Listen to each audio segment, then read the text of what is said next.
ဟာစိတ်ကူးရင်ဆက်လန်းဒီအတိုင်းအမိလိုက်လာနိုင်ခဲ့ပါတယ်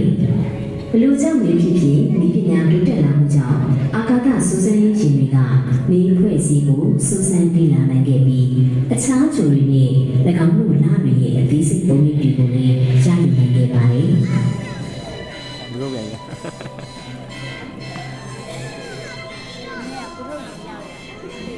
1965ခုနှစ်မှာမာရီနာဖိုးဂျိုတူမအင်္ဂါဂျိုကိုပထမဆုံးအကြိမ်ဖြည့်ပြန်တန်းစင်ရရှိခဲ့တဲ့ပုံရိပ်တွေအရအနီရောင်အင်္ဂါဂျိုကြီးဟာတက်ရှိတွေနေထိုင်ရန်အတွက်မတည့်လျော်ဘူးလို့သိရှိခဲ့ရပါတယ်။ရှာဗလရီရှာဖွေတွေ့ရှိခဲ့တဲ့ဒူးမြောင်းတွေဟာအမြင်မှားခဲ့ကြတာဖြစ်ပြီးတကယ်တမ်းမှာတော့၆တွေ့တီးခဲ့တဲ့တေးကန္နာရရှုခင်းမှာရှိတဲ့သဘာဝမျက်နှာပြင်အတွင်းပြင်ဖြစ်ပါတယ်။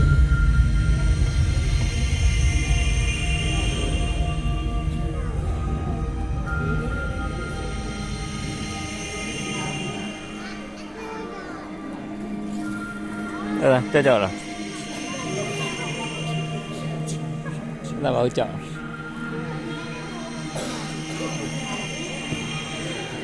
1962ခုနှစ်လောက်မှာလဲ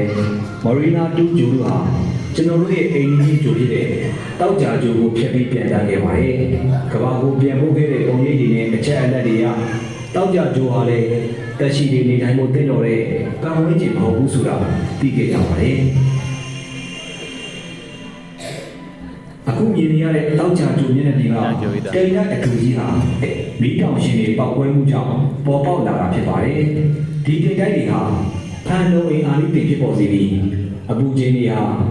ခဲရည်ပြောမှတ်ထိမြင့်တက်လာစေပါတယ်။ပြီးတော့ဂျိုမျက်နှာပြင်ပေါ်မှာလေထုဖိအားကကြီးမားလာပါတယ်။1990ပြည့်နှစ်တွေကဆိုဗီယက်ဗန်နီယာအာကာသယာဉ်တွေဟာတောက်ကြဂျိုကိုအောင်မြင်စွာဆင်းသက်နိုင်ခဲ့ပေမဲ့တနအီခန့်အကြာမှာရင်းဟာပျက်စီးသွားခဲ့ပါတယ်။ဒီဖြစ်တဲ့ကြောင့်တောက်ကြဂျိုဟာကမ္ဘာနဲ့အတူအသက်ရှင်သန်နိုင်မဲ့ညီမဂျိုဆိုတဲ့ပုံရိပ်ကနေပျောက်ကွယ်သွားခဲ့ရပါတယ်။